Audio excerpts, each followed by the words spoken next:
Very good. आज orientation class है जिसमें today is the first orientation class basically. And मैं आमतौर पे दो ओरिएंटेशन क्लासेस को कंडक्ट करता हूँ जब भी मैं कोई भी क्लास को स्टार्ट करता हूँ। रीज़न ये होता है कि वन क्लासेस समटाइम इनसफिशिएंट, और बच्चे एक नए सब्जेक्ट जिसे वो ऑप्ट करना चाह रहे हैं या जिसे वो ऑप्ट करने वाले हैं उससे प्रॉपरली शायद एक क्लास में अंडरस्टैंड नहीं कर पाते। इसलिए मैं आमतौर पे दो क्लासेस रखता हूँ जिसमें बच्चे प्रॉपर तरीके से चीज़ों को अंडरस्टैंड कर पाते हैं और बच्चे इस चीज़ को समझ सकते हैं कि किस तरीके से एक सब्जेक्ट को ऑप्ट करना चाहिए। तो आइए जी इसी साथ में आज ब्रिटिश हिस्ट्री को थोड़ा पढ़ेंगे और ब्रिटिश हिस्ट्री को देखेंगे कि ब्रिटिश हिस्ट्री आखिर एज अ सब्जेक्ट कैसा सब्जेक्ट है, किस तरीके से ये मार्क्स हमें देता है, इसमें मार्किंग्स एग्जामिनर की क्या होती है, क्या क्या पैराडाइम्स का हमें ध्यान रखना चाहिए जब हम ब्रिटिश हिस्ट्री का पेपर करते हैं, और कौन कौन से सब्जेक्ट्स एज एन ऑप्शनल जब हम सीएसएस में जा रहे हैं तो एज एन ऑप्शनल हमारे लिए कौन कौन से सब्जेक्ट्स बेटर रह सकते हैं। तो इन तमाम चीज़ों के ऊपर हम आज डिस्कस करने वाले हैं। एंड आई होप कि आप सबको समझ आएगा और आप सभी से अच्छे तरीके से अंडरस्टैंड कर पाएंगे। ब्रिटिश हिस्ट्री की अगर हम बात करते हैं तो स्टूडेंट्स ब्रिटिश हिस्ट्री 2016 में 100 मार्क्स का ये सब्जेक्ट हो गया था। लेकिन 2016 से पहले जैसे पॉलिटिकल साइंस आपका 200 मार्क्स का एक सब्जेक्ट होता है, जैसे आईआर आपका 200 मार्क्स का सब्जेक्ट होता है, तो 2016 से पहले ब्रिटिश हिस्ट्री भी आपके पास 200 मार्क्स का एक सब्जेक्ट था। ठीक है। लेकिन 2016 में थोड़े रिफॉर्म्स इंट्रोड्यूस किए जाते हैं तहरीम बेटा, और 2016 के बाद ब्रिटिश हिस्ट्री आपके पास 100 मार्क्स का हो जाता है एज अ सब्जेक्ट। अच्छा मरियम, भले ही ब्रिटिश हिस्ट्री 100 मार्क्स का हो जाता है लेकिन इसका सिलेबस हमें रिटर्न में थोड़ा लेंथी ही लगता है। ठीक है। तो ब्रिटिश हिस्ट्री का जब भी हमें यहाँ से एक पॉइंट पता चलता है वो ये कि स्टूडेंट्स जब भी आप कोई भी सब्जेक्ट को चूज करते हैं, कोई भी अपने ऑप्शनल चूज करना हो, तो आपको सबसे पहले उसका सिलेबस देखना चाहिए। ठीक है। ये बहुत इंपॉर्टेंट है ब्रिटिश हिस्ट्री का भी, क्योंकि ये 2016 से पहले 200 नंबर का सब्जेक्ट था और 2016 के बाद ये 100 मार्क्स का सब्जेक्ट हो गया। तो इसका सिलेबस बजाते देखने में हमें बहुत लेंथी लगता है। ठीक है, मेरी बात आप सबको समझ आ रही है, मुझे बताइएगा।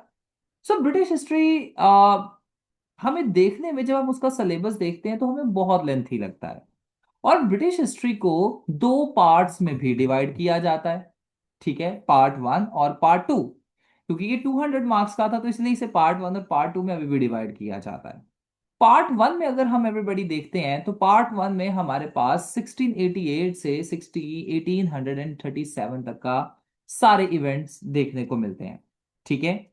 अब ब्रिटिश हिस्ट्री का जो स्टार्ट होता है ना, प्रॉपर स्टार्ट हमारे सीएसएस के सिलेबस के मुताबिक एवरीबॉडी, वो स्टार्ट होता है जी 2000 1688 से, आई एम सॉरी, 1688 से स्टार्ट होता है। और 1688 में इवेंट होता है जी ग्लोरियस रेवोल्यूशन। आज हम इसके बारे में थोड़ा देखेंगे भी। ठीक है। अच्छा स्टूडेंट्स, ये तमाम इवेंट्स आपके पास होते हैं और 1688 से स्टार्ट होकर 1837 तक ये ब्रिटिश हिस्ट्री का ए पार्ट आता है। और बी पार्ट विक्टोरियन एरा से स्टार्ट होकर करीबन करीबन आपके पास ब्रेग्जिट यानी 2016 तक जाता है। सो रफली अगर मैं इस चीज को स्टेट करूं आप सबके सामने, और रफली मैं आप सबके सामने इसे पुट अप करूं निम्रा, तो हमारे पास ब्रिटिश हिस्ट्री का सिलेबस 1688 से स्टार्ट होता है और 2016 तक जाता है। ठीक है, आप सबको यहां तक समझ आ रहा है? मुझे बताइएगा students, let me know, are you all getting my point? अच्छा, अब ब्रिटिश हिस्ट्री का सिलेबस जो हमारे पास 1688 से 2016 तक जाता है, अब इसमें टॉपिक्स कोई बहुत ज्यादा नहीं है। गो कि सिलेबस आपके पास बड़ा लेंथी इसका लगता है हमें, लेकिन सिलेबस में तमाम चीजें जो आप सबके पास एवरीबॉडी लिखी होती हैं वो तमाम चीजें जरूरी नहीं कि वो तमाम चीजें ही आप सबके पास आए। क्योंकि देखिए स्टूडेंट्स, आप इस चीज को हमेशा समझिएगा कि एक टॉपिक है फॉर एग्जांपल, और वो टॉपिक के ऊपर अगर पिछले 10 साल में एग्जामिनर ने कोई सवाल नहीं पूछा हुआ तो वो 11वें साल भी एग्जामिनर उसके ऊपर सवाल नहीं पूछेगा। ठीक है। सो सिलेबस जो एफपीएससी की तरफ से हमें दिया जाता है, सबसे पहले अगर मैं सिलेबस की डायसेक्शन की बात करता हूं तो सिलेबस बहुत है। लेकिन उस सिलेबस में हमने सिलेक्टिव टॉपिक्स करने होते हैं ताकि हमारा ब्रिटिश हिस्ट्री अच्छे तरीके से कवर अप हो सके। Are you all getting my point? मेरी बात आप सबको समझ आ रही है एवरीबॉडी? मुझे बताइएगा। अब जब कभी भी आपने कोई भी सिलेबस या कोई भी सब्जेक्ट को आपने स्टार्ट करना होता है तो स्टूडेंट सबसे पहले तो आपने देखना होता है कि सबसे कि एक सिलेबस कितना इसका लेंथी है, या सिलेबस के साथ साथ आपने देखना होता है कि सब्जेक्ट कितना लेंथी है। तो देखिए, सबसे पहले तो हमें ये चीज के बारे में पता चला कि ब्रिटिश हिस्ट्री में हमें ये 10 15 ये 15 से 16 टॉपिक्स हैं जो आप सबके सामने लिखे हैं। हमने इन्हीं तमाम टॉपिक्स को देखना है, यानी इनसे बाहर आपका पेपर नहीं आता होता। ठीक है। तो एज अ टॉपिक वाइज अगर हम ब्रिटिश हिस्ट्री को देखते हैं तो ब्रिटिश हिस्ट्री को इजीली कवर अप किया जा सकता है। मेरी बात आजान समझ आ रही है आपको? बताइएगा मुझे। हिना बेटा, you getting my point? Let me know. Noor, Tahreem, Maryam, Fatima, आप सबको समझ आ रही है मेरी बात? क्लियर है जल्दी सर। से। जी, क्लियर है आप सबको? अजान गेटिंग द पॉइंट? अच्छा, अजान, टॉपिक वाइज तो ये बहुत अच्छा है, लेकिन नेक्स्ट चीज हमारे पास जो एक आती है कि आपने जब भी कोई ऑप्शनल चूज करना होता है, और ये सिर्फ ब्रिटिश हिस्ट्री के बारे में नहीं है, ये वैसे ही दूसरे सब्जेक्ट्स के बारे में भी है, कि जो भी आपने ऑप्शनल सब्जेक्ट चूज करना होता है आपने देखना होता है कि क्या ये दूसरे तमाम सब्जेक्ट्स के साथ ओवरलैप भी करता है, क्या ये दूसरे सब्जेक्ट्स के साथ बैठता है। तो स्टूडेंट्स, आप अगर क्रिमिनोलॉजी को देखते हैं तो स्टूडेंट्स आप अगर ब्रिटिश हिस्ट्री को देखते हैं तो ब्रिटिश हिस्ट्री जो स्टूडेंट्स एक सब्जेक्ट है, वो आपके पॉलिटिकल साइंस के साथ भी फिट होता है, पॉलिटिकल साइंस के साथ भी ओवरलैप करता है। आप में से किस किस ने पॉलिटिकल साइंस अभी तक पढ़ा हुआ है? एनीवन, कोई मुझे बताएगा किस किस ने पॉलिटिकल साइंस अभी तक? ज्यादातर स्टूडेंट्स ने पढ़ा हुआ है। पॉलिटिकल साइंस पेपर 2 का पहला टॉपिक आता है जी, कॉन्स्टिट्यूशन ऑफ यूके। आपने यूके का कॉन्स्टिट्यूशन, यूनाइटेड किंगडम का, और आपको वो कॉन्स्टिट्यूशन एवरीबॉडी तभी समझ आता है जब आपने ब्रिटिश हिस्ट्री को अच्छे तरीके से पढ़ा होता है। ठीक है। तो the thing is this everybody, British history आपके पॉलिटिकल साइंस के साथ भी ओवरलैप करता है, टू सम एक्सटेंट आईआर के साथ भी ओवरलैप करता है। ठीक है। यहां पर आप कोल्ड वॉर पढ़ते हैं, वर्ल्ड वॉर 1, वर्ल्ड वॉर 2 पढ़ते हैं, जो कि आपको पाकिस्तान अफेयर्स में बहुत अच्छी अंडरस्टैंडिंग देता है। और मोस्ट इंपॉर्टेंटली, ब्रिटिश हिस्ट्री अगर आप अच्छे तरीके से अंडरस्टैंड कर जाते हैं तो आपकी एसए में भी बहुत अंडरस्टैंडिंग होती है। अब एसए में डायरेक्टली ब्रिटिश हिस्ट्री इंटरवेंशन नहीं करता, लेकिन आप जब ब्रिटिश हिस्ट्री को अंडरस्टैंड करते हैं तो आपको बहुत से कॉन्सेप्ट्स के बारे में पता चल जाता है। लाइक मोनार्की क्या है, like doctrine of absolute sovereignty क्या है, लाइक आपके पास एब्सोल्यूट किंगशिप क्या है, लाइक आपके पास लिबरलिज्म क्या है। और ये तमाम चीजें, ये तमाम थीम्स वन वे और दी अदर वे आप सबके पास ऐसे में कॉम्प्लीमेंट होती हैं। मेरी बात आप सबको समझ आ रही है? मुझे बताइएगा students. So as a topic अगर मैं बात करता हूं या एज अ सब्जेक्ट वाइज मैं बात करता हूं तो ब्रिटिश हिस्ट्री सबसे पहले आपके पास बहुत अच्छे नंबर देता है। ठीक है, दैट इज वेरी गुड। ठीक है। और आपके पास एज अ सिलेबस भी ये बहुत शॉर्ट है, कोई ज्यादा लेंथी नहीं है, दूसरे सब्जेक्ट्स के साथ ये ओवरलैप भी करता है। ठीक है, मेरी बात आप सबको समझ आ रही है? फिर स्टूडेंट्स, ब्रिटिश हिस्ट्री में ना अक्सर बच्चों का एक सवाल पैदा होता है कि सर जी हमें ना यहाँ पर डेट्स याद करनी पड़ती हैं। अच्छा स्टूडेंट्स, हिस्ट्री के सब्जेक्ट में no doubt that is totally a correct thing कि आपको डेट्स याद करनी पड़ती हैं, लेकिन ब्रिटिश हिस्ट्री में ऐसा नहीं है। ब्रिटिश हिस्ट्री का एक सबसे बड़ा एज जो हमारे पास एज अ स्टूडेंट हमें देखने को मिलता है, और मेरे स्टूडेंट्स को देखने को मिलता है जो ब्रिटिश हिस्ट्री ऑप्ट करते हैं, वो ये कि उन्हें स्टूडेंट्स इवेंट्स याद रखने पड़ते हैं कि ग्लोरियस रेवोल्यूशन 1688 में हुआ, दैट्स इनफ। अब आपको ये नहीं यहां पर याद रखना पड़ेगा कि 17 अक्टूबर 1687 में क्या हुआ, 19 अप्रैल 1876 में क्या हुआ, क्योंकि डेट्स याद रखने में अक्सर स्टूडेंट्स थोड़े से डल होते हैं, और दैट्स टोटली ओके, कोई मसला नहीं है। बहुत से स्टूडेंट्स को, मुझे भी डेट्स याद नहीं होती।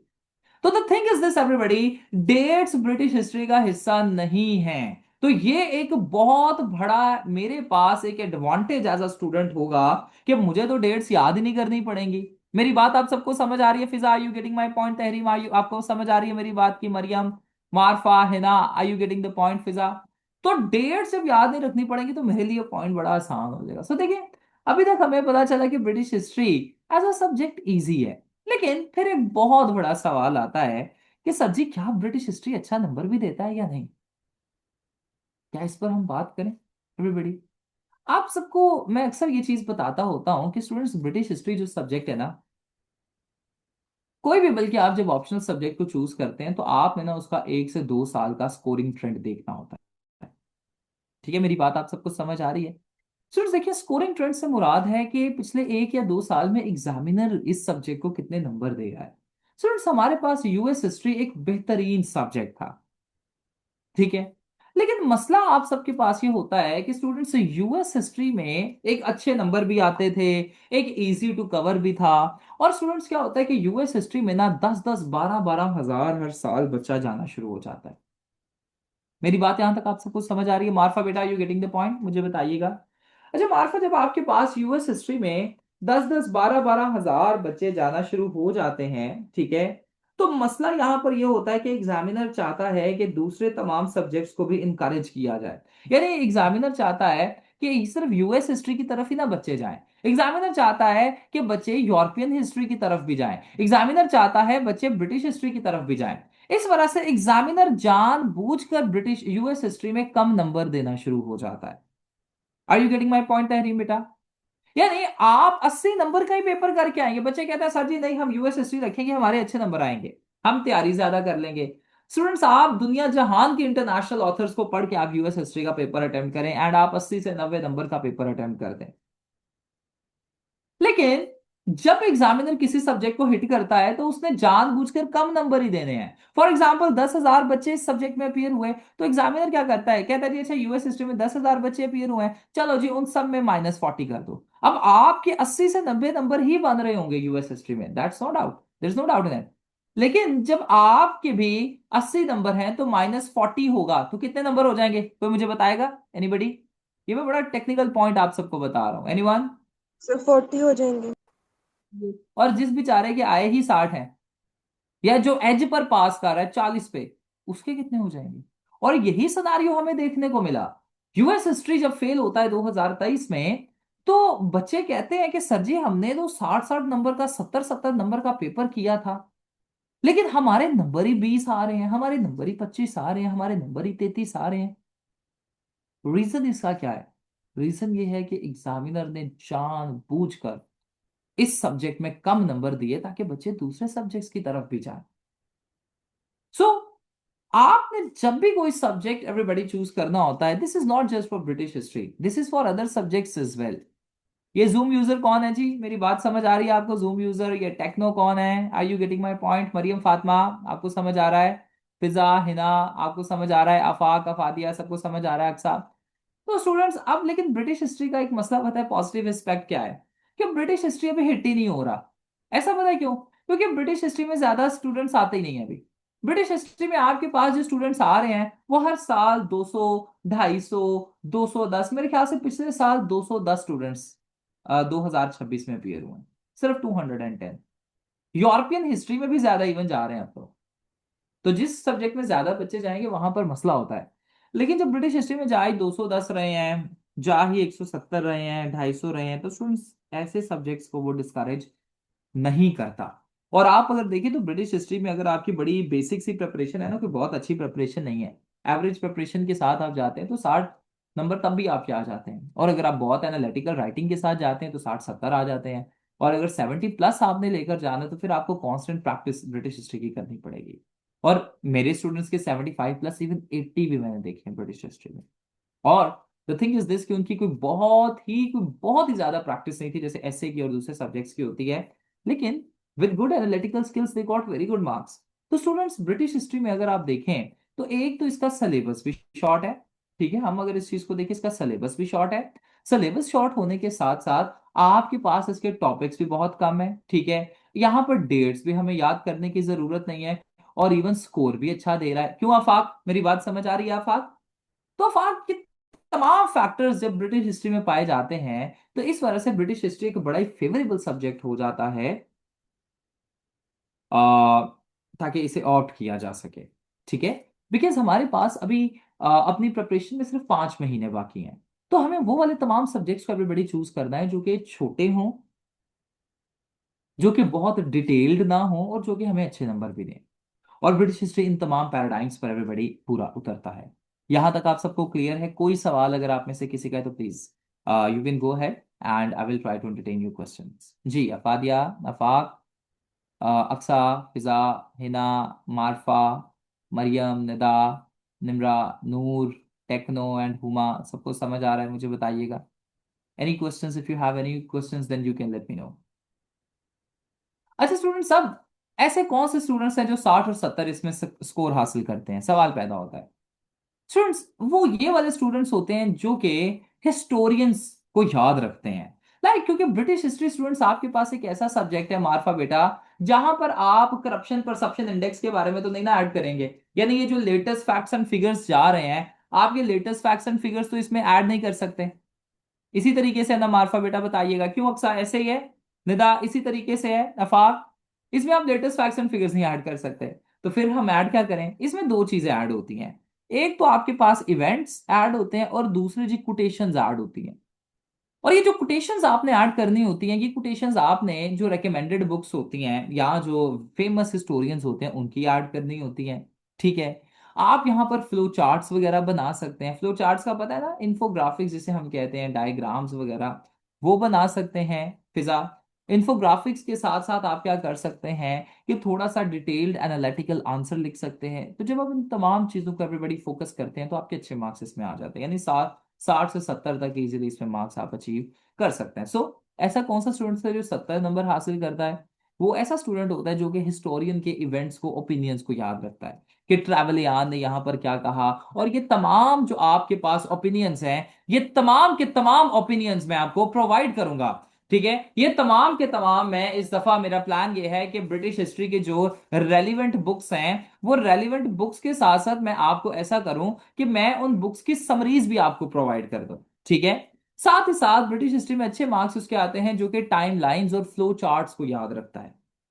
ठीक है। यहां पर आपको डेट्स याद रखने की जरूरत नहीं है, लेकिन आपको कुछ इवेंट्स को याद रखने की जरूरत है। तो वो इवेंट्स हमने लास्ट में देखने हैं। ठीक है, मेरी बात आप सबको समझ आ रही है? मुझे बताइएगा।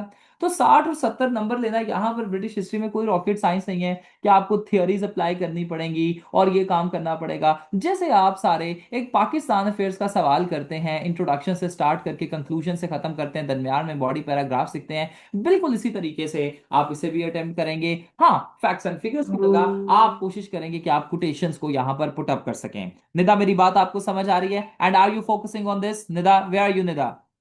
Are you getting the point? जी, जी जी सर। फोकस है बेटा, thank you very much. Then आपके पास आता है जी ब्रिटिश हिस्ट्री का past paper analysis. Students British history का अगर हम देखते हैं तो 2024 का पेपर अगर आप देखते हैं, तो जैसा कि मैंने आपको बताया, यहाँ पर हम जरा थोड़ा सा इसके सिलेबस की तरफ फिर से जाते हैं। तो स्टूडेंट्स आप में से कोई मुझे बताएगा कि ब्रिटिश हिस्ट्री को हम कितने पार्ट्स में डिवाइड करते हैं? टू एनी पार्ट्स में सर। Two part parts. आता है? बिल्कुल जी। अच्छा जी, पार्ट वन में अगर आप देखते हैं तो पार्ट वन आपके पास ग्लोरियस रेवोल्यूशन वाला है। ठीक है। कॉन्स्टिट्यूशनल डेवलपमेंट्स होती हैं, हैनोवेरियन डायनेस्टीज हैं, या टॉपिक्स कुछ के लिए नए हो सकते हैं। अमेरिकन वॉर ऑफ इंडिपेंडेंस और नेपोलियनिक वॉर्स, अभी यहाँ पे आप इसका स्क्रीनशॉट एक ले सकते हैं। देन पेपर टू में आपके पास Victorian era, foreign policy, Crimean war, Irish question, Gladstone, imperial and colonial expansion, First World War, Second World War, League of Nations and United Nations war, world war 2 के बाद जो Britain की conditions थी, and ये तमाम हम points को देखते हैं। अब हम अगर पास्ट पेपर्स को देखें ना, तो आइए पास्ट पेपर्स को भी देखते हैं कि क्या आया पास्ट पेपर्स में से। जितने हमने बात किया वो सारे आ रहे हैं। तो देखिए स्टूडेंट्स, आपके पास रॉबर्ट पील, और ये तो मैंने सबसे पहले आपको बताया, ये एक पहला सवाल आपको सेक्शन ए में से आता है। सेक्शन ए में से आपने दो करने होते हैं, सेक्शन बी में से भी दो करने होते हैं। आरिश क्वेश्चन, ये अभी अभी हमने देखा। तो देखिए ये भी हमारा यहाँ पर सवाल हो रहा है कंप्लीट। ठीक है। फिर चार्टिस्ट मूवमेंट हमने देखा, चार्टिस्ट मूवमेंट भी हमारा सवाल यहाँ पर मुकम्मल हो रहा है। और मैथोडिस्ट मूवमेंट भी आप यहाँ पर करते हैं। और आपको बड़ी मजे की बात बता दूं, ये मैथोडिस्ट मूवमेंट और चार्टिस्ट मूवमेंट पता है हम कितनी देर में मुकम्मल करते हैं? सिर्फ 15 से 20 मिनट का इसका एक लेक्चर है। Can you believe this? और एक डिटेल्ड लेक्चर की मैं बात कर रहा हूँ। आई am not just talking about an overview, I am talking about a detailed lecture. तो स्टूडेंट्स आपके पास क्या है कि चार्टिस्ट और मेथोडिस्ट मूवमेंट, यानी देखिए जहां पर हमने सिर्फ दो सवाल करने होते हैं, 2024 में हमारे 3 से 4 सवाल पहले ही हो रहे हैं।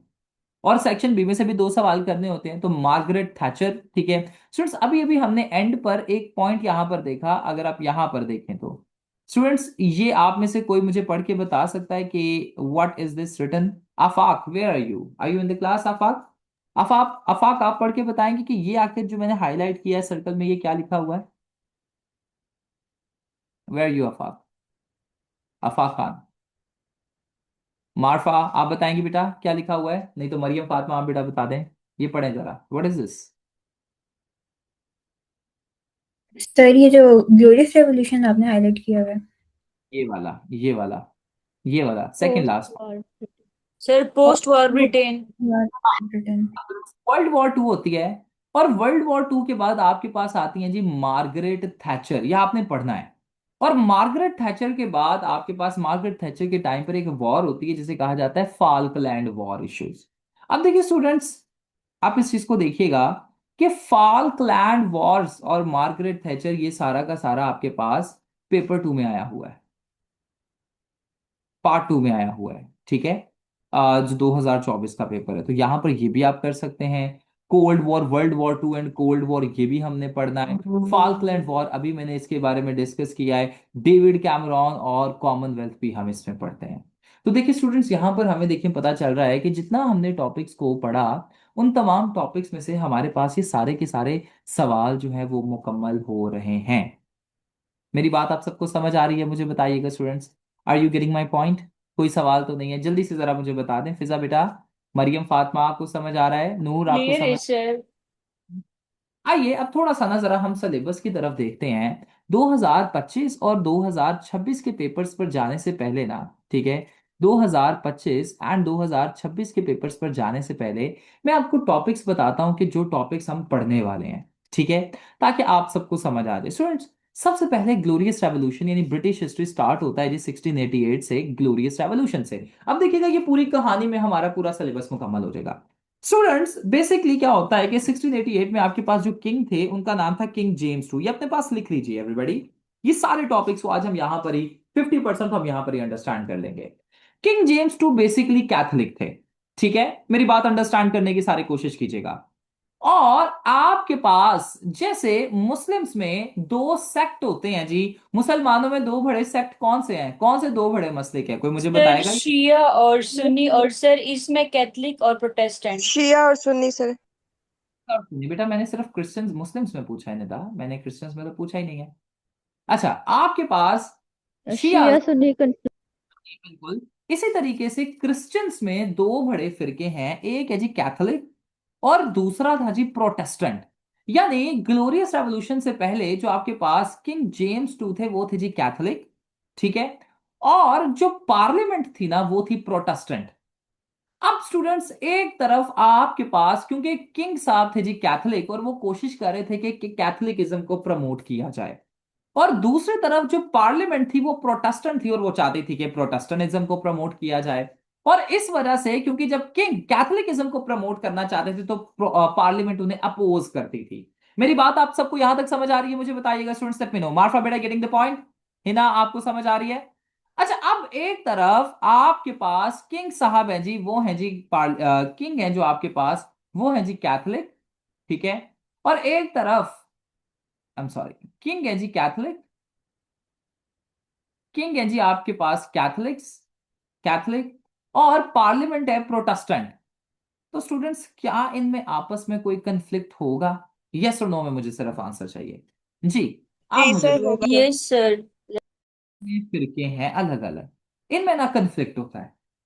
और पार्लियामेंट क्या करती है कि किंग को, जो किंग जेम्स टू थे, इन्हें बड़े पीसफुल तरीके से रिमूव कर देती है। और स्टूडेंट्स क्योंकि किंग को पीसफुल तरीके से रिमूव कर दिया जाता है, इस इस रेवोल्यूशन में, आमतौर पे जो हम रेवोल्यूशंस देखते हैं ना, यानी जो हम बगावतें देखते हैं, उनमें खून बहता है, उनमें लड़ाइयां होती हैं, उनमें झगड़े होते हैं। लेकिन ये ग्लोरियस रेवोल्यूशन का नाम ही ग्लोरियस रेवोल्यूशन इसलिए रखा गया कि स्टूडेंट्स यहां पर कोई खून नहीं बहा, कोई जंगो जदल नहीं हुआ, पीसफुल तरीके से किंग को भगा दिया जाता है इंग्लैंड से। और अल्टीमेटली आपके पास इंग्लैंड में किंग्स, जो मोनार्की है, जब किंग को भगा दिया जाता है और किंग की पावर को कम कर दिया जाता है, तो स्टूडेंट्स मोनार्की यानी किंगशिप जो है वो कमजोर पड़ जाती है और पार्लियामेंट किंग पर हावी हो गई थी। तो फिर पार्लियामेंट यानी आपके पास डेमोक्रेसी, एवरीबडी स्ट्रांग होना शुरू हो जाती है। मेरी बात समझ आ रही है, मैं बड़े आसान अल्फाज में समझाने की आप सबको कोशिश कर रहा हूं। नूर आपको समझ आ रही है, फादिया बेटा you are you getting the point. ये टेक्नो कौन सर है। ये रिपीट करते हैं। बेटा किंग कैथोलिक था, पार्लियामेंट प्रोटेस्टेंट थी, दोनों में फड्डे होते थे, पार्लियामेंट ने किंग को रिमूव कर दिया, सिंपल। ठीक है जी। फिर आपको समझ आ रही है, सिंपल सर बेटा जो आपने इसके बाद बताया मोनार्की जो है वो समझ होती है, फिर डेमोक्रेसी आती है, ये बताया। बेटा किंग किस चीज को रिप्रेजेंट करता है? पार्लियामेंट को। मोनार्की। बताइएगा। मोनार्की को सर। मोनार्की को। एवरीबॉडी इसी तरीके से है? जी अक्सा इसी तरीके से मुझे बताइएगा, मार्फा इसी तरीके से बेटा। अच्छा, जब किंग आपके पास मोनार्की को रिप्रेजेंट करता था और पार्लियामेंट आपके पास डेमोक्रेसी को रिप्रेजेंट करती है ना, ठीक है, तो जब मोनार्की को भगा दिया गया, किंग को भगा दिया गया, तो यहां पर स्ट्रांग कौन साबित हुई, मोनार्की या democracy? Obviously sir sir. Democracy. Parliament democracy. Weak कर दिया और डेमोक्रेसी आपके पास स्ट्रांग हो गई। तो स्टूडेंट्स अभी यहां पर हमें यह पता चला कि 1688 में इंग्लैंड में आपके पास पार्लियामेंट मजबूत हो जाती है और किंग कमजोर हो जाता है। अच्छा, पॉलिटिकल साइंस पेपर टू किस किसने पढ़ा हुआ है? एनीवन? किस किसने? फिजा बेटा पॉलिटिकल साइंस पेपर टू पढ़ा है? मार्फा प्लीज आप स्क्रीन पर एनोटेशन मत कीजिए, आफाक जी। पॉलिटिकल साइंस पेपर टू आप में से पढ़ा हुआ है? आपको याद है कि पॉलिटिकल साइंस पेपर टू में भी तो हम यही पढ़ते हैं कि आपके पास यूके में किंग जो है सिर्फ एक टिटूलियर हेड है, और आपके पास जो king king is a titular head only, and आपके पास जो असल पावर है वो सारी की सारी पार्लियामेंट के पास है। तो ये बुनियाद दरअसल 1688 ग्लोरियस रेवोल्यूशन से रखी गई। ओके एवरीबॉडी, आप सबको यहां तक समझ आ रहा है? मुझे बताइएगा, लेट मी नो। कोई यहां तक अगर आपका सवाल है तो आप मुझसे पूछ सकते हैं। रिमशा क्लियर है? अच्छा, नेक्स्ट अब जो आप इवेंट पढ़ेंगे वो होगा जी the war of Spanish succession. अच्छा स्टूडेंट, सिंपल मैं आपको बताता हूँ। Students, war of Spanish succession में यूरोप की जितनी भी कंट्रीज है ना, सारी एक दूसरे से लड़ना शुरू हो जाती हैं। ठीक है। और उस टाइम पर मेरा पॉइंट आपने अंडरस्टैंड करना है, जैसे इंडिया वर्सेस पाकिस्तान हमारी जंग चलती है ना, उस टाइम पर जो वॉर यानी जो एक दुश्मनी होती थी, वो होती थी फ्रांस वर्सेस ब्रिटेन की। ठीक है, जैसे इंडिया पाकिस्तान का इश्यू है ना, वैसे ही फ्रांस और ब्रिटेन की आपस में दुश्मनी थी। अच्छा स्टूडेंट्स, अब फ्रांस और स्पेन और ये सारी कंट्रीज एक दूसरे के साथ लड़ रही होती हैं, और ब्रिटेन आकर इन तमाम यूरोपियन कंट्रीज को हरा देता है, और इस वॉर का नाम था वॉर ऑफ स्पेनिश सक्सेशन। अच्छा स्टूडेंट्स, ये दूसरा टॉपिक आप पढ़ेंगे। अच्छा, वॉर ऑफ स्पेनिश सक्सेशन में जब ब्रिटेन तमाम यूरोपियन पावर्स को हरा देता है, तो यूरोप में एक इकलौती जो सुपर पावर बचती है वो कौन सी बचेगी? बताइएगा, आपको अब आइडिया हो गया होगा। Anyone? Nida? Britain sir. Britain sir. Britain से। जो बचती है वो होती है ब्रिटेन। सो ब्रिटेन यूरोपियन पावर यहां पर बन जाती है, लेकिन लेकिन लेकिन यहां पर अभी भी जो रूल था वो किसका था? किंग का सर या किंग का था। पार्लियामेंट का? बताइएगा, किंग का सर या किंग का था। किंग का? पार्लियामेंट का सर अभी आपने बताया है, पार्लियामेंट में। डेमोक्रेसी आती है। पार्लियामेंट का था यहां पर बेटा, जो क्वीन सोफिया सर थी ना। पार्लियामेंट का था। सर क्वीन सोफिया का इस टाइम पे था ना। एनी थी वो बेटा, एनी थी, एनी थी। सर ठीक है एनी, लेकिन सर उसका था ना तो। नहीं बेटा, वो सिर्फ एक टूलियर हेड थी, उसकी पावर सारी खत्म हो चुकी थी एक्ट ऑफ यूनियन के तहत पर 1701। सर सब कुछ तो वो देखती थी वॉर के दौरान, अगर जो भी था। नहीं बेटा, मैंने आपको भी बताया है कि वो 1701 के एक्ट के, आपने एक्ट ऑफ सेटलमेंट पढ़ा हुआ है ना मुझसे, मुझे बताइएगा। जी सर बिल्कुल पढ़ा है। सेटलमेंट में सारी पावर्स उनसे ले ली गई थी, वो सिर्फ अब वो एक सुपरवाइजरी पावर थी उनकी, बाकी असल डिसीजंस पीछे पार्लियामेंट कर रही थी। ठीक है।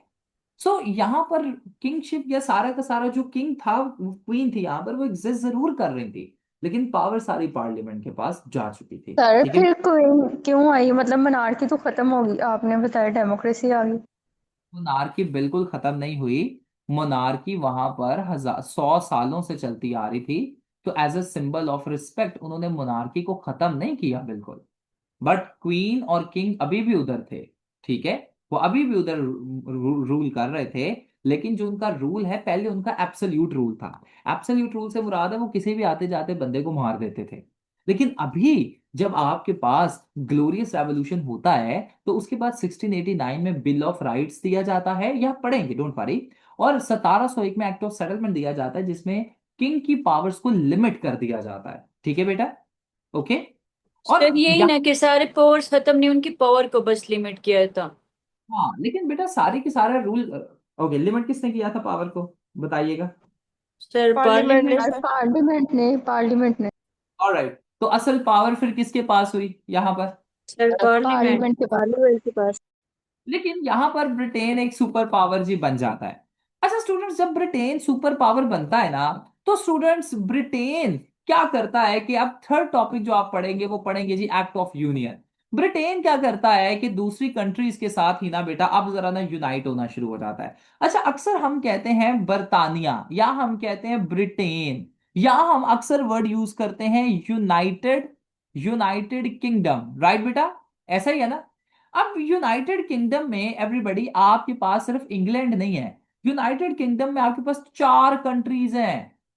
ठीक है, एक आपके पास आ जाता है जी इंग्लैंड, इंग्लैंड के बाद आपके पास आ जाता है स्कॉटलैंड, स्कॉटलैंड के बाद आपके पास आ जाता है जी आयरलैंड, और आयरलैंड के बाद आपके पास आता है जी वेल्स। ये चारों कंट्रीज को मिलाकर यूनाइटेड किंगडम कहते हैं। ओके, तो इससे पहले, ठीक है, आपके पास ब्रिटेन अब सुपर पावर बनता है। अब ब्रिटेन क्या करता है कि दूसरी कंट्रीज के साथ ना अपने आप को मर्ज करना शुरू कर देता है, मिक्स करना शुरू कर देता है। Are you getting the point everybody? मेरी बात आप सबको समझ आ रही है? अब ब्रिटेन जब इन तमाम कंट्रीज के साथ अपने आप को मर्ज करना शुरू कर देता है, तो स्टूडेंट्स उस टाइम पर आप सबके पास क्या होता है कि ब्रिटेन और ज्यादा पावरफुल हो जाता है। अब ये ब्रिटेन मर्ज क्यों करता है ये हम आगे जाकर देखेंगे, डोंट वरी, ये हमने सारा टॉपिक्स में पढ़ना है। यहां तक आपको समझ आ रहा है? मुझे बताइएगा students, let me know, are you getting my point? ये तीसरा टॉपिक हमारा जी रहने वाला है। मैं सारे आपको टॉपिक से यहाँ पर एक ओवरव्यू स्टोरी की फॉर्म में दे रहा हूँ। अच्छा, चौथा पॉइंट, चौथा टॉपिक जो आप यहाँ पर पढ़ेंगे वो है जी हैनोवेरियन सक्सेशन। स्टूडेंट्स, हैनोवेरियन सक्सेशन में आपके पास सिंपली क्या होता है कि ब्रिटेन में एक नए किंग आते हैं जिनका नाम था जी जॉर्ज वन। लेकिन ये जॉर्ज वन जो थे ना, ये किंग तो थे, लेकिन इन्हें ना कोई शौक नहीं था किसी भी चीज का, इन्हें गवर्नेंस का कोई शौक नहीं था, इन्हें रूल करने का कोई शौक नहीं था। ये सारा दिन बस फिरते रहते थे और पैसे उड़ाते रहते थे। अच्छा, रूल किसके पास था बताइएगा? सारा रूल किसके सर पास? पार्लियामेंट के पास। पार्लियामेंट के पास, वेरी गुड।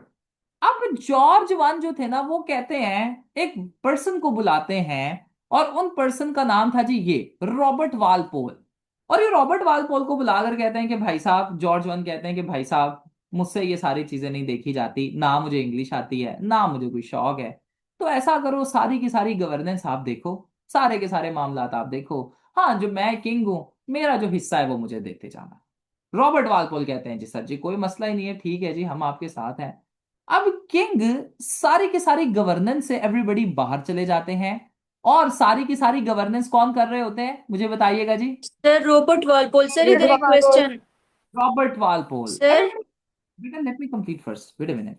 रॉबर्ट वालपोल, इसके बाद मैं आपकी क्वेश्चन देता हूँ। रॉबर्ट वालपोल, अब स्टूडेंट्स बिकॉज रॉबर्ट वालपोल सारी गवर्नेंस कर रहे होते हैं, तो रॉबर्ट वालपोल अपने आप को ब्रिटेन का फर्स्ट प्राइम मिनिस्टर डिक्लेयर कर देते हैं। ठीक है, और किंग को भी इससे मसला नहीं होता।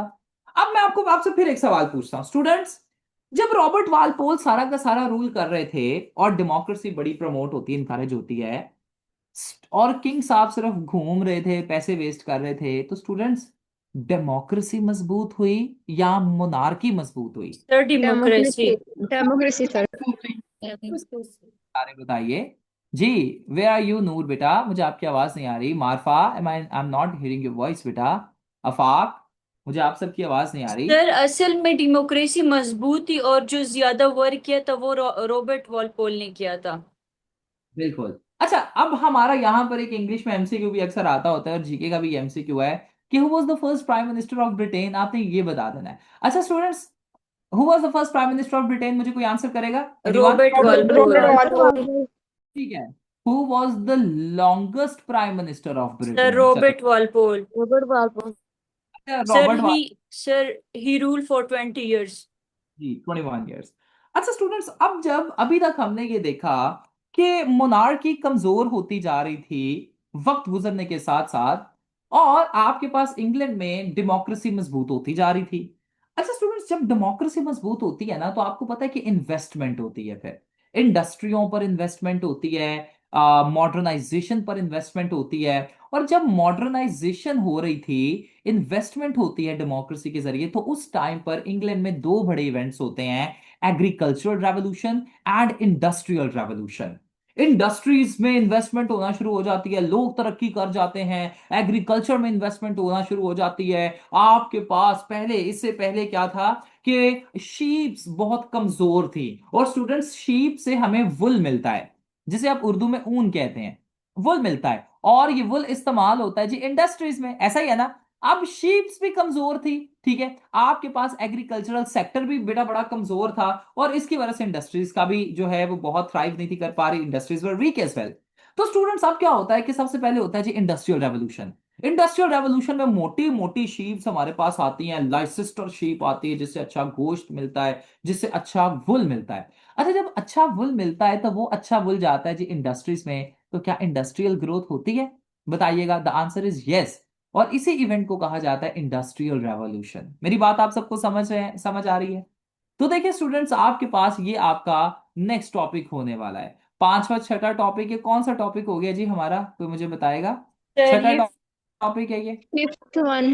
Sir fifth. Sir fifth. Sir पांचवा। सिक्स टॉपिक है, और इंडस्ट्रियल रेवोल्यूशन सातवां टॉपिक है एवरीबॉडी, ठीक है।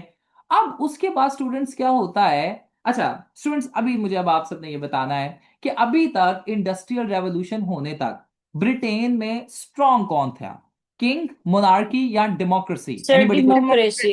डेमोक्रेसी। मजबूत थी मार्फा बेटा, क्या मजबूत था? देखिए कहानी अभी तक समझ आ रही है आप सबको? मुझे बताइएगा, Mariam, you getting the point? Sir मेरा डेमोक्रेसी। एक क्वेश्चन है। हाँ जी बेटा, कीजिए सवाल। सर जब जॉर्ज वन आ गई थी तो जो सर यही था ना कि मतलब सारी तो नहीं, किंग की पावर जो थी वो लिमिटेड गई थी, और सर पार्लियामेंट के पास ज्यादा पावर थी, तो सर फिर उसने रॉबर्ट वालपोल को ही क्यों बुलाया? सर वो ही रूल कर रहे थे ऑन दैट टाइम। बेटा Robert Walpole was the most influential person of his time, ठीक है, और उस सर टाइम ही पर वॉज, लेकिन फिर रूल जब पार्लियामेंट कर रहे थे तो फिर ये जॉर्ज वन क्यों रूल कर रहे थे? बेटा क्या कहना चाह रहे हैं? सर मैं पार्लियामेंट, ये कहना चाह रही हूँ, जब डेमोक्रेसी थी और उस टाइम सर पार्लियामेंट पावर कर रही थी, फिर जॉर्ज वन क्यों रूल कर रहे थे? जॉर्ज वन क्यों कर रहे थे बेटा? इस वजह से कर रहे थे क्योंकि एक्ट ऑफ सेटलमेंट में ये चीज साफ वाज़ह कर दी गई थी कि आपके पास जो किंग होगा वो हैनोवेरियन होगा। हैनोवेरियन एक जात है, एक तरीके की आप कह सकते हैं। पहली चीज। दूसरी चीज बेटा, आपके पास किंग को इस वजह से उन्होंने मोनार्की को टोटली अबॉलिश नहीं किया, क्योंकि मोनार्की सदियों से चलती आ रही थी उधर। एंड वो पाकिस्तानियों की तरह नहीं है कि बस ये एक चीज की जरूरत नहीं, उसे खत्म कर दो। आउट ऑफ रिस्पेक्ट उन्होंने क्या किया कि मोनार्की को एक्सेप्ट किया, ठीक है, पहली चीज। दूसरी चीज बेटा, मोनार्की की वजह से आपके पास बहुत ज्यादा इकोनॉमिक ग्रोथ भी होती थी, आज भी वन हो रही है। आज भी उन्होंने, पता है मोनार्की को खत्म क्यों नहीं किया? पैसा आता है जी उन्हें उधर से। फॉर एग्जाम्पल, क्वीन एलिजाबेथ की अभी डेथ हुई है, तो आपको पता है बिलियंस ऑफ लोगों ने उसे देखा। जी जी sir. So it is a source of economy for them. जो उधर पैलेसेस है उन्हें विजिट किया जाता है, आपको पता है। और एक और आपको बात बताता हूं, स्टूडेंट्स याद रखिएगा कि जो ब्रिटेन का किंग या क्वीन होता है ना, वो एक ही कंट्री का नहीं होता, वो 14 और ममालिक का किंग होता है। और बहुत से कंट्रीज की तो करेंसीज भी, करेंसीज के ऊपर पिक्चर भी आपके पास क्वीन एलिजाबेथ की है, यानी मोनार्क की है, ठीक है। तो इतना इन्फ्लुएंशियल पर्सनालिटी, इतना इन्फ्लुएंशियल ये इंस्टीट्यूशन है एवरीबॉडी, किंगशिप का। तो इस वजह से अब किंगशिप को ऐसे ही थोड़ी खत्म किया जा सकता है, ठीक है। इसीलिए पार्लियामेंट को भी अगर आप देखें तो पार्लियामेंट ने भी आहिस्ता आहिस्ता किंग की पावर्स को अबॉलिश किया या लिमिट किया, एकदम उन्होंने भी नहीं किया, क्योंकि उन्हें पता था कि जहां पर किंग्स के अगेंस्ट जाने वाले लोग हैं, वहां पर ऐसे लोग भी हैं जो किंग्स के साथ हैं, किंग के साथ हैं, मोनार्की के साथ हैं। और अगर फौरन ही कुछ ऐसा कर दिया गया जिसमें किंग को अबॉलिश कर दिया गया या मोनार्की को अबॉलिश कर दिया जाएगा, तो आपके पास सिविल वॉर स्टार्ट हो सकती है, और ब्रिटेन ग्रोथ करने की बजाय टूट जाता, क्योंकि आपस में लोग लड़ना शुरू हो जाते हैं ना, वो लोग जो मोनार्क को सपोर्ट करते हैं और वो लोग जो मोनार्क को सपोर्ट नहीं करते, ठीक है। तो इस वजह से इन्होंने किंग को, मोनार्की को अभी भी एक्सेप्ट किया हुआ है। मेरी बात आपको समझ अब आ रही है बेटा? बताइएगा निदा। जी जी सर, ठीक है, थैंक यू। अभी तक हमने ये चीज एवरीबॉडी देखी कि मोनार्की जो है वो कम होती जा रही है और डेमोक्रेसी जो है ना वो स्ट्रांग होती जा रही है। स्टूडेंट्स, उसी टाइम पर क्योंकि डेमोक्रेसी ब्रिटेन में तो बड़ी मजबूत हो रही थी और लोगों को राइट्स भी मिल रहे थे, अमेरिका, उस टाइम पर अमेरिका की 13 कॉलोनीज, एवरीबॉडी कितनी कॉलोनीज ये आपने याद रखना है, American constitution sir political 13 colonies. जरूरी है। अमेरिका की 13 कॉलोनीज जो है ना वो ब्रिटेन के अंडर थी, ठीक है, बर्तानिया के अंडर थी ही ना। और अमेरिकन की ये 13 कॉलोनीज देखते हैं, वो कहते हैं यार ये तो सही बात है कि ब्रिटेन डेमोक्रेसी में तरक्की करता जा रहा है, तो हम क्यों नहीं तरक्की कर रहे फिर डेमोक्रेसी में, ये 13 कॉलोनीज के लोग कहते हैं। और ये 13 की 13 कॉलोनीज बर्तानिया के जितने भी लोग हैं जो रूलर्स हैं या ब्रिटेन के अगेंस्ट रिबेल कर देते हैं, यानी जंग छेड़ देते हैं, रेवोल्यूशन स्टार्ट कर देते हैं। और अल्टीमेटली क्या होता है कि स्टूडेंट्स ब्रिटेन यहां पर हार जाता है और अमेरिका जीत जाता है, ठीक है। तो स्टूडेंट्स इसमें क्या होता है कि आपके पास, क्योंकि अमेरिका ब्रिटेन को देखता है ना कि ब्रिटेन में तो डेमोक्रेसी है, लोगों को राइट्स मिल रहे हैं, अमेरिका कहता है जी हमारा भी राइट है, हम आजादी हासिल करें। अमेरिका भी ब्रिटेन के अगेंस्ट रिबेल कर देता है और अल्टीमेटली आजादी हासिल कर लेता है। आप सबको यहां तक मेरी बात समझ आ रही है? Let me know you getting the point everybody. जी सर, क्लियर। अच्छा स्टूडेंट्स, आपको यहां तक समझ आ गया? स्टूडेंट्स, अब अमेरिका जब रेवोल्यूशन, अब 1776 में अमेरिका रेवोल्यूशन इसे के जरिए आजादी हासिल करता है ना, तो फ्रांस भी देख रहा होता है ये। अब देखिएगा, पहले ब्रिटेन में डेमोक्रेसी आई, अच्छा ब्रिटेन को देखे देखे यूएसए में आई। अच्छा यहाँ पर जो फ्रांस बैठा होता है, फ्रांस कहता है, फ्रांस के लोगों पर भी ना उस टाइम पर बड़ा जुल्म सितम किया जा रहा था। तो फ्रांस के लोग कहते हैं कि जब ब्रिटेन में डेमोक्रेसी आ गई, यूएसए में डेमोक्रेसी आ गई, तो फिर फ्रांस में क्यों ना डेमोक्रेसी आए। फ्रांस के भी लोग उठते हैं और फ्रांस के लोग भी अपने किंग को कत्ल ही कर देते हैं, मार देते हैं उस किंग को। और अल्टीमेटली फ्रेंच रेवोल्यूशन आपके पास देखने को मिलता है। आप सब सीएसएस परसू कर रहे हैं, आई करेक्ट स्टूडेंट्स? सीएसएस में आपने फ्रेंच रेवोल्यूशन का नाम तो कहीं ना कहीं सुना होगा ना, मुझे बताइएगा। ऐसा ही है, मुझे जी बताइएगा। जी सर। दूसरे भी स्टूडेंट्स मुझे बताइए। Afaq, have you heard the name of Aamir Manzoor, Aqsa, Hina? Hina, yes sir. आपने नाम यस सुना? सर। है जी फ्रेंच रेवोल्यूशन। अब ये कौन सा टॉपिक है जी? ये हमारा 8वां टॉपिक, 9वां टॉपिक सर होगा, 9। Sir 9th one. देन आपके पास यहां तक बात खत्म नहीं होती स्टूडेंट्स। सबसे पहले डेमोक्रेसी कहां पर आई, मुझे अब जल्दी जल्दी आप सबने बताना है, बताइएगा डेमोक्रेसी कहां पर आई? बर्तानिया सर के अंदर। ग्लोरियस रेवोल्यूशन, सर सर बर्तानिया के अंदर, बर्तानिया के बिकॉज अंदर। Of glorious revolution. Alright, Britain को देखो देखिए किधर डेमोक्रेसी आई जी, बताइएगा। अमेरिका। सर मैं अमेरिका, और सर अमेरिका के बाद फ्रांस में। अमेरिका को देखकर कहां पर रेवोल्यूशन आया, डेमोक्रेसी हुई? अ, बताइएगा मुझे। फ्रांस। फ्रांस की। मुझसे भी मुझे बताएं बेटा। अब यहां पर बात इनफ नहीं होती। अब क्या होता है कि 1801 में ना, जहां पर 1707 में ब्रिटेन ने एवरीबॉडी क्या किया कि स्कॉटलैंड के साथ, ये स्कॉटलैंड है जी, ब्रिटेन और स्कॉटलैंड एक दूसरे के साथ मर्ज हो गए 1801 में ना, ठीक है। जब आयरलैंड, ये आयरलैंड है जी, आयरलैंड के लोग कहते हैं कि अच्छा जी फ्रांस में डेमोक्रेसी आ गई है तो चलो जी हमें भी डेमोक्रेसी चाहिए। आयरलैंड क्या करता है कि कहता है जी हमें भी डेमोक्रेसी, डेमोक्रेसी के लिए वो भी काम करना शुरू कर देता है। लेकिन मसला यहां पर ये होता है कि आयरलैंड, ठीक है, ब्रिटेन के साथ यूनाइट होने वाला था।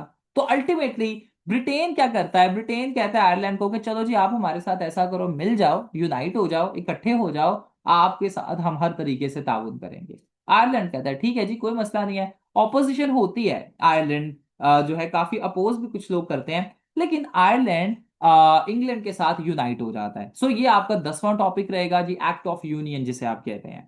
फिर आपके पास स्टूडेंट्स अभी हमने एक पॉइंट पढ़ा जिसे आपने एक टॉपिक पढ़ा जिसका नाम है जी इंडस्ट्रियल रेवोल्यूशन। याद आया अभी आप सबको? मुझे बताइएगा स्टूडेंट्स, एनीवन? जी जी सर, बिल्कुल। अच्छा जी, ये 11वां टॉपिक। अच्छा स्टूडेंट्स, जब इंडस्ट्रियल रेवोल्यूशन होता है ना तो इंडस्ट्रीज तरक्की करती हैं और आपके पास सारे के सारे जो लोग हैं वो गांव से निकलकर शहरों में अच्छी जिंदगी के लिए, अच्छी जॉब्स के लिए चले जाते हैं। अच्छा मसला यहां पर अफादिया ये होता है कि लंदन, बर्मिंगम और मैनचेस्टर में और भी बहुत से शहरों में आपके पास इतने ज्यादा लोग हो जाते हैं कि जॉब्स ही कम पड़ जाती हैं।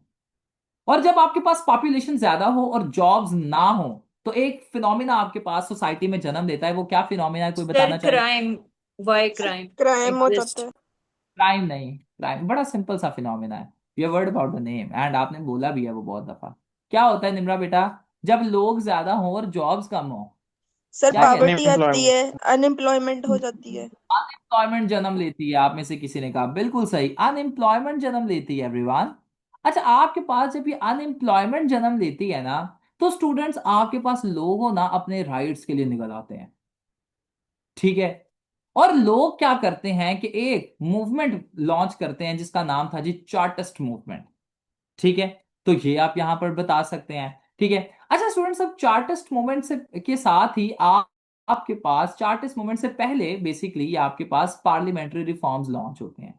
यहां पर भी क्या होता है कि मिडिल क्लास जो है ना अपने राइट्स के बारे में डिमांड करती है, ठीक है। तो ये पार्लियामेंट्री रिफॉर्म्स आप यहां पर पढ़ेंगे। अच्छा स्टूडेंट्स, मैं आपसे एक छोटा सा सवाल पूछता हूँ, can I ask a question?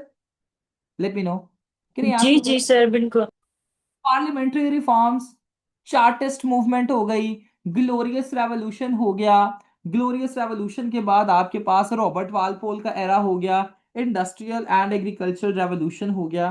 क्या ये सारे इस चीज को रिप्रेजेंट करते हैं कि डेमोक्रेसी इंग्लैंड में with the passage of time strong होती जा रही थी और यस सर। मोनार्की जा रही जी थी? सर। जी जी यस सर।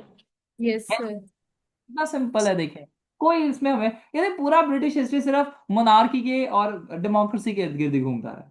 स्टूडेंट्स, फिर लिबरलिज्म आपके पास आता है जी। लिबरलिज्म से मुराद है नूर बेटा कि लोग अपने राइट्स के लिए काम करना शुरू हो जाते हैं, दिस इज लिबरलिज्म। 18वीं सदी में हम इस पे भी बात करेंगे, ठीक है। ये आपके पास आई गेस ये 12th टॉपिक होगा, ये 13th टॉपिक होगा, बताइएगा मुझे। सर ये एनीवन? 13 है।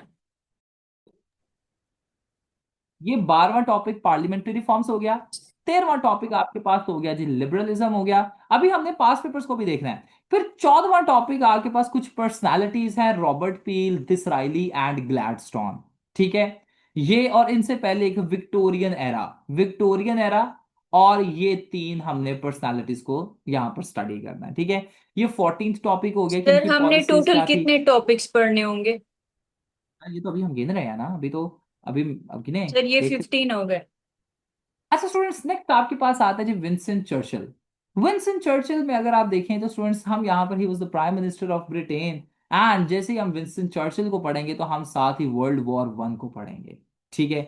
कि वर्ल्ड वॉर वन के क्या कॉजेज थे, क्या इम्पैक्ट थे, और ब्रिटेन पर इसके किस तरीके से इम्पैक्ट मुरतब हुए, ब्रिटेन ने किस तरीके से अपने आप को वर्ल्ड वॉर वन में मैनेज किया।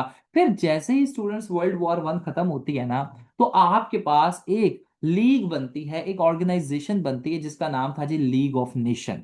एवरीबॉडी, लीग ऑफ नेशन का मतलब पता है क्या था? कि मकसद ये था कि फिर से वर्ल्ड वॉर वन जैसा कोई भी इवेंट ना हो दुनिया में और इसे प्रिवेंट किया जा सके। लेकिन मार्फा बेटा, लीग ऑफ नेशन बनाई गई थी कि वर्ल्ड वॉर वन को प्रिवेंट किया जाए। मार्फा, क्या कोई ऐसा इवेंट फिर हुआ दुनिया में, बताइएगा। Sir yes sir, world war world two war two. हुई। मैंने, जी जी मार्फा, मुझे आप बताइएगा बेटा, क्या कोई यस इवेंट सर, हुआ? वर्ल्ड वॉर टू हुई थी। वर्ल्ड वॉर टू हुई। अच्छा, वर्ल्ड वॉर टू का होना क्या इस चीज को रिप्रेजेंट करता है कि लीग ऑफ नेशन फेलियर थी या सक्सेस थी? बताइएगा। सर फेलियर सर थी। फेलियर थी। फेलियर थी, फेलियर थी सर। तो ये अभी देखिए, आप यहाँ पे आप ये स्टडी करेंगे। ये जी आपके पास होगा 17th टॉपिक आई गेस, ठीक है, ये 17वां टॉपिक रहने वाला है। देन आपके पास आएगा जी वर्ल्ड वॉर टू, ये 18th टॉपिक रहने वाला है और इसने ब्रिटेन को कैसे अफेक्ट किया। देन आपके पास 19th टॉपिक रहेगा जी आपके पास कॉमनवेल्थ इंस्टीट्यूशन। अब स्टूडेंट्स देखिए, ब्रिटेन कमजोर पड़ चुका था, यानी वर्ल्ड वॉर्स में पार्टिसिपेट करके पैसे भी खत्म हो गए, नेगेटिवली बहुत इम्पैक्ट हुआ। तो स्टूडेंट्स, जितने भी कंट्रीज जो कॉलोनीज थी ना ब्रिटेन की, वो क्या करती हैं कि वो आजादी के लिए डिमांड करना शुरू कर देती हैं, जिसमें पाकिस्तान इंडिया भी थे। स्टूडेंट्स देखिए, 1931 तक आते आते पाकिस्तान भी अपनी आजादी के लिए काम करना शुरू हो जाता है, राइट। तो क्या होता है कि आपके पास कॉमनवेल्थ बनती है। कॉमनवेल्थ से मुराद है कि जितनी भी ब्रिटेन के अंडर कॉलोनीज थी ना, वो सारी की सारी कॉलोनीज एवरीबॉडी क्या करती हैं कि अपने राइट्स के बारे में या अपनी आजादी के लिए काम करना शुरू कर देती हैं, जिसमें इंडिया पाकिस्तान भी थे। तो ये आप यहां पर पढ़ेंगे। देन आप स्विस किनाल क्राइसिस के बारे में पढ़ेंगे। स्विस किनाल क्राइसिस के बाद फाल्कलैंड वॉर के बारे में आप पढ़ेंगे। दरअसल ये फाल्कलैंड वॉर और मार्गरेट थैचर ये एक ही टॉपिक है, तो हम इसे एक ही टॉपिक कंसिडर करेंगे, ठीक है। तो ये फाल्कलैंड वॉर आपके पास हो गया जी 21वां टॉपिक, फाल्कलैंड वॉर है। ये दरअसल मैं आपको बताता हूँ फाल्कलैंड वॉर था क्या। फाल्कलैंड के लैंड्स थे, ठीक है। और स्टूडेंट्स ये ना लैंड सारे का सारा जो था, आइलैंड जो थे, ये ब्रिटेन के अंडर थे। अर्जेंटीना इनके ऊपर अटैक कर देती है, ठीक है, और ताकि इन्हें हासिल किया जा सके, और ब्रिटेन जो है अर्जेंटीना के ऊपर अटैक कर देता है। ये 1982 में हुआ। तो स्टूडेंट्स ये आपके पास 20th टॉपिक रहने वाला है, ठीक है। मार्gaरेट थैचर 21st टॉपिक, ये दोनों एक ही हैं, ठीक है। 1979 में आई, she was the first prime minister of Britain. इनकी पॉलिसीज वगैरह को हम देखेंगे। फिर एवरीबॉडी, मार्gaरेट थैचर के बाद आपके पास सर्टेन कुछ इवेंट्स होते हैं, लाइक आपके पास दो प्राइम मिनिस्टर्स आते हैं जिनके बारे में आप लाजमी, रॉयल फैमिली बल्कि बड़ी इंपॉर्टेंट है जी, ठीक है। लेडी डियाना के ऊपर भी सवाल आया हुआ है, तो रॉयल फैमिली के ऊपर भी हम थोड़ा पढ़ लेंगे। देन आपके पास जॉन मेजर और टोनी ब्लेयर, ये भी एक ही टॉपिक रहने वाला है, एक ही दिन में हम इसे कवर करेंगे। तो 22 टॉपिक, ठीक है। एंड देन आपके पास जो सेकंड लास्ट टॉपिक रहेगा वो रहेगा जी ग्लोबल फाइनेंशियल क्राइसिस आपके पास स्टूडेंट्स, ठीक है। इसमें हम देखेंगे कि 2008 में क्या क्या फाइनेंशियल क्राइसिस हुए और इसने ब्रिटेन को कैसे अफेक्ट किया। एंड लास्ट टॉपिक जो आपके पास रहने वाला है वो है जी 2016 का ब्रेक्सिट। तो ये तमाम टॉपिक्स हम देखेंगे और पढ़ेंगे और इन्हें अच्छे तरीके से हम अंडरस्टैंड करेंगे। यहां तक आप सबको समझ आ रहा है? लीग ऑफ नेशंस बेटा ये एक ऑर्गेनाइजेशन है हुमा, ठीक है। यहां तक आप सबको समझ आ रहा है? मुझे बताइएगा कोई क्वेश्चन। अब क्लियर ये है सर। बताया। अब क्योंकि आप सब टॉपिक्स को पढ़ चुके हैं, तो क्या हम 2025 और 26 के सवाल देखें कि आया हमने जो पढ़ा है उसमें से कुछ आ भी रहा था या नहीं? क्या कहते हैं? कैन वी सी? आइए जी, सबसे पहला सवाल जी, वॉर ऑफ स्पेनिश सक्सेशन, हमने ये पढ़ लेंगे, राइट, ठीक है। उसके बाद एक्ट ऑफ यूनियन 1801, दो सवाल यहां पर करने होते, तो पहले ही दो सवाल हमारे हो गए, ठीक है। फिर आपके पास लिबरलिज्म वगैरह के बारे में ये भी हम पढ़ चुके होंगे, ठीक है। एंड देन आपके पास ही लिबरलिज्म के ऊपर दूसरा सवाल है, ठीक है, तो ये आप देख सकते हैं। फिर सेक्शन बी में से आपने दो सवाल करने होते हैं, तो देखिए मैथोडिस्ट मूवमेंट, चार्टिस्ट मूवमेंट के साथ ही आप मैथोडिस्ट मूवमेंट भी करेंगे। स्टूडेंट्स मैं आप सबसे एक और सवाल छोटा सा पूछना चाहता हूँ। स्टूडेंट्स क्रिश्चियनिटी में, क्योंकि ब्रिटेन एक क्रिश्चियन मुल्क है, तो क्रिश्चियनिटी में ना दो स्कूल ऑफ थॉट्स पाए जाते हैं। खैर क्रिश्चियनिटी में ही नहीं, पूरे मजहब में दो ही स्कूल ऑफ थॉट्स पाए जाते हैं जी, ठीक है, ये इस्लाम में भी हैं। दो स्कूल ऑफ थॉट्स पाए जाते हैं। स्टूडेंट्स क्या मैं आप सबसे ये सवाल पूछूं, क्या कहते हैं, क्या सर मुझे आंसर? कैथलिक और प्रोटेस्टेंट। नहीं बेटा, स्कूल ऑफ थॉट की बात कर रहा हूं, मेरी बात जी अब sir. how many times do I have to say this बेटा? I'm not talking about the sect, I'm talking about school of thoughts, ठीक है। अच्छा, पहला स्कूल ऑफ थॉट आपके पास है जी आर्मेनियनिज्म, आर्मेनियनिज्म। एंड दूसरा स्कूल ऑफ थॉट है जी कैल्विनिज्म, ठीक है। स्टूडेंट्स आपके पास आर्मेनियनिज्म ये कहता है कि अल्लाह किसी को ना, खुदा किसी को कंट्रोल नहीं करता, खुदा किसी को भी कंट्रोल नहीं करता, इंसान के पास आजाद मर्जी है कि वो कुछ भी करे। लेकिन कैल्विनिज्म ये कहता है कि खुदा इंसान की मर्जी को ना कंट्रोल करता है। कैसे? हर कोई अल्लाह तक नहीं जा सकता। कुरान पाक में भी ये लिखा हुआ है कि अल्लाह जिसे चाहता है उसे दीन की सूझ और समझ समझ और बूझ देता है। तो कैल्विनिज्म आपके पास कहता है कि आपके पास कुछ लोग जो है ना वो चुने हुए हैं, अल्लाह ताला ने उन्हें चूज किया हुआ है, और वही जन्नत में जाएंगे, ठीक है। हर कोई जन्नत में नहीं जाएगा, ठीक है। सो आपके मुताबिक कौन सा स्कूल ऑफ थॉट दुरुस्त है, आर्मीनियनिज्म या कैल्विनिज्म? सेकंड। बताइए जी, क्या लगता है आप? Sir Calvinism of course. Calvinism. और मुझे बताइए, कैल्विनिज्म वाले अक्सर ये सवाल, आर्मेनियनिज्म वाले कैल्विनिज्म पर सवाल करते हैं कि तौबा नाउज बिल्ला, अगर अल्लाह ताला ने सबको चूज किया हुआ है जिन्होंने जन्नत में जाना है, तो जो लोग जहन्नुम में जा रहे हैं अल्लाह ताला ने उन्हें भी चूज किया हुआ है पहले ही, तो ये तो नाइंसाफी हुई ना फिर तो ये इस पर क्या स्कूल ऑफ थॉट है? मैं चाहता हूँ कि आप सारे जरा मुझे बताएं। सर अनिल कैल्विनिज्म सर, लेकिन एक चीज है, अगर बाइबल में भी ये सब क्लियर है तो फिर ये लोग क्यों इस तरह वो करते हैं? बेटा ये कहीं पर भी क्लियर नहीं है, ये कुरान पाक में भी प्रॉपर यानी एक्सप्लिसिट वर्ड्स में क्लियर नहीं है। यही तो बहस है, और ये सदियों से बहस चलती आ रही है, ये आज बहस नहीं है, ठीक है। अब आ दिया बेटा, give me one school of thought, आपके मुताबिक कौन सा दुरुस्त है? Just give me one answer, that's all जी। Aamir, you give me one answer as well, आप लिख कर दे सकते हैं। Aqsa, Fiza, sir Hina, mine is Calvinism. Marfa, Mohammad Masood, Nida, Nimra, Noor, techno, sir please आप सब लिख कर दीजिए मुझे। और अगर कोई इस पर सवाल है तो वो फिर हम डिस्कस करते हैं। आर्मेनियनिज्म, इंसान के पास आजाद मर्जी है, आर्मेनियनिज्म, आर्मेनियनिज्म, है ना ये मजे की चीज, यानी आप सबने शायद ये फर्स्ट टाइम सुने हो। कैल्विनिज्म, आर्मेनी, अच्छा ये बहुत लंबी डिबेट है, ये आज की डिबेट नहीं है, ठीक है। और मैं ये नहीं कहूंगा कि कौन सा सही है या कौन सा पर सर दुरुस्त है। ऐसा कैसा हो सकता है कि अल्लाह मियाँ जो है वो कुछ ही चंद लोग जो है जिसको वो जन्नत, सर ये तो नाउजुबिल्ला क्या है। ये अब आपका स्कूल ऑफ थॉट है, ये तो मैं नहीं कह रहा, लेकिन इस पर बहस होती है, ठीक है। अब ये मैं ये नहीं कहूंगा कि ये गलत है, ये ठीक है, ये ठीक है, ये गलत है, ये हजारों सालों से बहस चलती आ रही है, एंड हमारा मुद्दा ये नहीं है कि हम इस पे बहस करें। इन्हीं स्कूल ऑफ थॉट्स की वजह से एक मूवमेंट इमर्ज होती है जिसका नाम था मैथोडिस्ट मूवमेंट। अब आपको मैथोडिस्ट मूवमेंट नहीं किसी को पूछे, तो ये मैथोडिस्ट मूवमेंट हम पढ़ेंगे जी, ये है जी 10 नंबर का सवाल। फिर फ्रेंच रेवोल्यूशन, ये भी हमारे देखें, ये भी हमारा हो रहा है यहाँ पे। ग्लोबल फाइनेंशियल क्राइसिस 2008, ये भी हमारा हो रहा है, ठीक है। फिर टोनी ब्लेयर के बारे में भी हमने पढ़ना है, तो ये भी हमारा हो रहा है। John Major and Tony Blair अभी हमने देखा, ठीक है। आप यहाँ पर अगर देखें तो ये जी, John Major and Tony Blair, यहाँ पर आप देखिएगा ये। तो देखिए 2025 के तो सारे सवाल ही हमसे हो रहे हैं, are you getting the point? ठीक है, आगे बढ़े देन, क्या कहते हैं। नेक्स्ट अब चलते हैं 2026 के पेपर को हम एनालाइज करते हैं। 2026 के पेपर पे अगर हम थोड़ा सा नजर डालते हैं, तो स्टूडेंट्स इंडस्ट्रियल रेवोल्यूशन आपके पास ये हिट हो रहा है, ठीक है। 1945 के बाद ब्रिटेन की एम्पायर कैसे चेंज हुई, डीकोलोनाइजेशन हुई, ये दरअसल आपके पास स्टूडेंट्स, अगर आप ये वाला सवाल पढ़ते हैं क्वेश्चन नंबर 4, तो क्वेश्चन नंबर 4 सारा का सारा बेसिकली आप सबके पास कॉमनवेल्थ से आया हुआ है, ठीक है। तो ये स्टूडेंट्स कॉमनवेल्थ का सवाल है जो कि आप यहां पर देख सकते हैं। फिर यहां से करने दो हैं, लेकिन हमारे हो तीन रहे हैं सवाल, वर्ल्ड वॉर 1, ये भी आप देख सकते हैं।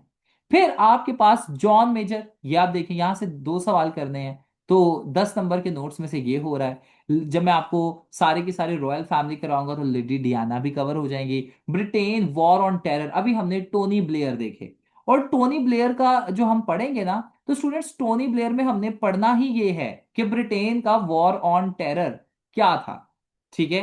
तो ये आप यहां पर देख सकते, देखिए टोनी ब्लेयर का जो एरा था 1997 से 2007 तक का, ये वॉर ऑन टेरर का ही था। तो हम यहाँ पर वॉर ऑन टेरर के बारे में भी पढ़ेंगे, तो ये भी आप यहाँ पर देख सकते हैं। ये क्वेश्चन नंबर 7 एक मिसलिनियस सा सवाल आया हुआ था। और यूरोपियन इंटीग्रेशन 1973 में कैसे यूरोपियन इंटीग्रेशन पर इंपैक्ट हुआ, और मास्टर्स ट्रीटी, ये भी हम क्या करेंगे कि मार्गरेट थैचर के टाइम पर पढ़ेंगे। तो the students the thing is this everybody, I am sorry, Margaret Thatcher नहीं, हम पोस्ट वॉर ब्रिटेन में ये पढ़ेंगे कि वॉर के बाद, वर्ल्ड वॉर 2 के बाद ब्रिटेन के क्या सारी कंडीशंस थी, उसमें हम ये कवर करेंगे।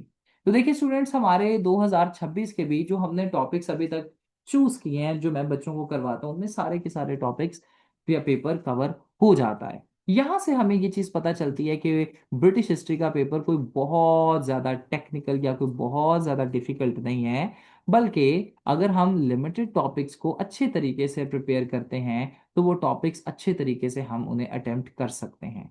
ओके एवरीबॉडी, यही कुछ टॉपिक्स का कि 2027 में कौन कौन से टॉपिक्स आ सकते हैं, यही सारे टॉपिक्स मैंने यहाँ पर बताए हुए हैं। एंड दैट कंक्लूड्स, ठीक है। ये देखें जी, जो नंबर ऑफ कैंडिडेट्स आपके पास हर साल अपीयर होते आए हैं, ये लिखे हुए हैं जी। 2025 से 2026 में सिर्फ 250 से 450 बच्चे अपीयर हुए हैं, ठीक है। तो जिसमें करीबन 210 तो ब्यूरोक्रेट्स के प्लेटफॉर्म से सिर्फ मुझसे ही पढ़े थे। तो मेरे ख्याल से इतने ही बच्चे अपीयर हो रहे हैं, एंड ये तमाम बच्चे जो हैं ब्रिटिश हिस्ट्री के साथ जा रहे हैं। So with that being said, that is all from my side for today. Classes में मैं बहुत लिमिटेड कैंडिडेट्स को हमेशा लेता होता हूँ, ठीक है। और क्लासेस जो आपके साथ मेरी स्टार्ट होंगी, वो इंशाल्लाह इंशाल्लाह कल हमारी एक दूसरी ओरिएंटेशन होगी, एंड नेक्स्ट वीक से हमारी क्लासेस स्टार्ट हो जाएंगी रेगुलर, जो 2 और 3 डेज अ वीक हुआ करेंगी, ठीक है। मेरे ख्याल से फ्राइडे, सैटरडे और संडे को हम क्लास रखेंगे, ताकि आप सबके साथ अच्छे तरीके से मैं इंटीग्रेट कर सकूं। अपार्ट फ्रॉम दिस, अगर अब आपका यहाँ तक कोई सवाल है तो आप मुझसे पूछ सकते हैं। That is all about today जी, that is all about today's class. Sir are you going to provide relevant readings as well? हाँ जी जी, आपको किताबें जो हैं वो मैं आपको प्रोवाइड कर दूंगा, लेकिन जो नोट्स होंगे मेरे वो मोर देन इनफ होंगे, ठीक है। ताकि वो नोट्स आपको सारी की सारी quotations, facts and figures, diagrams भी उसमें एडेड होंगी, इन्फोग्राफिक्स भी होंगे, बॉडी पैराग्राफ्स और हेडिंग्स भी बनी होंगी, like the notes are sufficient, ठीक है। सो ये आप यहाँ पर देख सकते हैं, बाकी मैं तमाम चीज़ें आपको प्रोवाइड कर दूंगा, ठीक है। हाँ जी हुमा, बिल्कुल। और कोई आपका सवाल है? अगर आप सबको समझ आ गया तो एक दफ़ा आप यस सर या ओके सर या अंडरस्टूड लिख सकते हैं, so that I can and the class, और आप सबके साथ ये क्लियर है सारा सर। क्लियर हो जाएगा। जी सर मेरी एक कंफ्यूजन है जी बेटा फरमाइए। कि सर जो किंग है वो उसने सारी पावर जो प्राइम मिनिस्टर को दे दी है, तो प्राइम मिनिस्टर क्या किंग के अंडर काम करेगा और पार्लियामेंट अलग है? मुझे ये चीज समझ नहीं आ रही कि फिर पार्लियामेंट अपना काम नहीं करेगी। अच्छा बेटा देखिए, किंग ने क्या किया। अब किंग के पास जो पावर्स थे ना, किंग ने उस टाइम पर, किंग जॉर्ज जो थे, लेट मी शो यू। अच्छा बेटा, किंग जॉर्ज जो थे ना, उन्होंने क्या किया कि अपनी पावर्स जो हैं, ठीक है, वालपोल को दे दी। अब बेटा पार्लियामेंट से ही वालपोल आए थे। Walpole was the member of parliament. ठीक है, जैसे हमारे प्राइम मिनिस्टर हमारे पार्लियामेंट के मेंबर है ना, ऐसा ही है फादिया बेटा, बताइएगा। जी सर, ओके। तो पार्लियामेंट एज अ, और पार्लियामेंट में भी वहां पर दो हाउसेज है जी, ठीक है, house of lords and house of commons. House of commons वो वाला हाउस होता है जहां से आपके पास इलेक्टेड इंडिविजुअल्स आते हैं, इलेक्शन से, कॉमन आपके और मेरे जैसे लोग। तो हाउस ऑफ कॉमन से आपके पास, हाउस ऑफ कॉमन से आपके पास प्राइम मिनिस्टर आता है। ठीक है। अब जो है, अब पॉइंट अंडरस्टैंड कीजिएगा, किंग की सारी पावर्स खत्म नहीं हुई। किंग के पास अभी भी पावर्स हैं, आज भी पावर्स हैं। यानी जब भी कोई पार्टी इलेक्शन जीतती है तो प्राइम मिनिस्टर को अपॉइंट करना ये किंग का काम है। किंग के पास इतनी पावर है। और आपको पता है, किंग पार्लियामेंट को खत्म भी कर सकता है, अबॉलिश कर सकता है, असेंबलियां तोड़ सकता है, जैसे हम पाकिस्तान में होता है तो। ठीक है, तो किंग के पास इतनी पावर है। सारी की सारी आर्म्ड फोर्सेस जो हैं वो किंग के अंडर है। ठीक है, मेरी बात बेटा आपको समझ आ रही है? लेकिन मुझे जी बताइए। सर। लेकिन ये सारी पावर्स पता है कहां पर है? ये सारी पावर सिर्फ और सिर्फ थियरी में है, लिखी हुई है, प्रैक्टिस में बहुत कम है। सही हो गया? अफादिया अभी समझ आ ठीक गई है बात? Sir, yes sir, clear.